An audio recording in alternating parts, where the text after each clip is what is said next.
Tu as ton ennemi entre tes mains. Tu peux te venger, mais tu t'en retiens. Eh bien, c'est ce qu'a fait David. Il avait le pouvoir, mais il a choisi la maîtrise.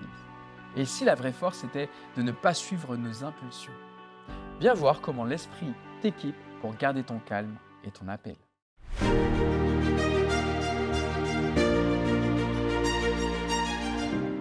La pensée du jour se trouve dans 1 Samuel 24, versets 1 et 2. David repartit de là pour s'installer dans les falaises escarpées d'En-Gedi. Lorsque Saül revint de sa campagne contre les Philistins, on l'informa que David se trouvait maintenant dans le désert d'En-Gedi. Salut, c'est Stéphane et j'espère que tu vas bien grâce à Dieu. Cette semaine, nous avons vu donc à travers des récits comment le Seigneur veut réaliser en nous l'installation du fruit de l'Esprit. J'espère que tu pourras faire des expériences merveilleuses avec le Seigneur et que nous pourrons tous grandir jour après jour avec le Saint-Esprit nous permettant d'arborer toutes les facettes du fruit de l'Esprit. David est donc en fuite.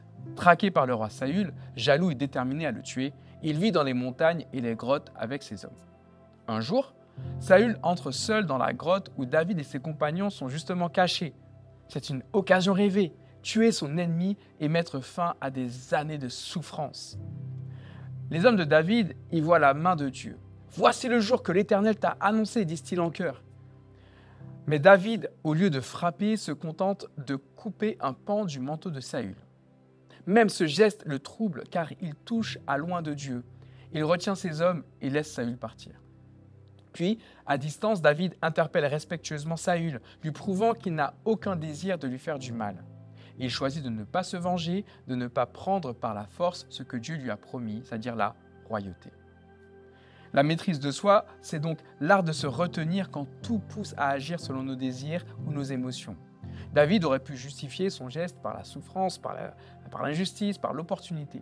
Mais il choisit de s'arrêter par respect pour Dieu, par foi en ses voies et son temps. Cette maîtrise de soi n'est pas naturelle, elle vient de l'esprit. C'est un fruit qui pousse en nous quand nous renonçons à satisfaire notre chair pour honorer Dieu. David n'était pas faible, il avait une pleine capacité d'action. Mais sa force résidait dans sa capacité à obéir, à maîtriser ses impulsions, à attendre l'intervention divine. Ce choix lui a permis de garder une conscience pure, d'être respecté même par ses ennemis et de grandir intérieurement pour devenir un roi selon le cœur de Dieu.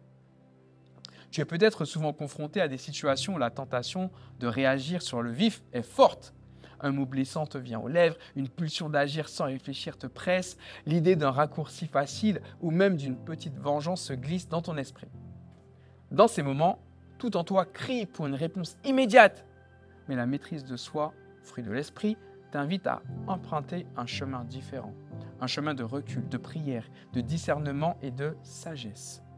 La maîtrise de soi ne consiste pas à réprimer tes émotions en les enfouissant comme si elles n'existaient pas du tout. Ce n'est pas une cage, mais c'est une libération intérieure. Elle ne t'éteint pas, elle t'aligne avec le cœur de Dieu. Elle te permet de ne plus être l'esclave de tes colères, de tes envies ou de tes impulsions. La maîtrise de soi te donne la liberté d'agir, non pas selon la pression du moment, mais selon la paix et la vérité que l'Esprit dépose en toi.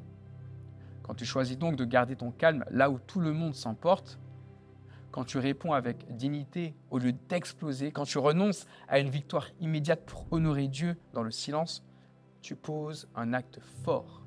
Cette maîtrise devient un témoignage percutant dans un monde qui valorise l'instantané, la réactivité, les réponses tranchantes. Tu montres que ton cœur est gouverné par un roi plus grand que tes émotions.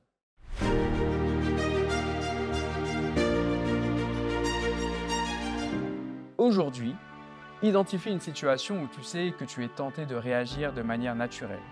Colère, impatience, précipitation, envie. Avant d'agir ou de parler, prends une pause, respire, prie cette courte prière. Seigneur, remplis-moi de ton esprit pour que je choisisse ce qui t'honore. Note ensuite 1 Corinthiens 9, 25. Tout athlète s'impose une discipline. Et entraîne-toi à la maîtrise de soi, un choix à la fois. Et que Dieu te bénisse abondamment.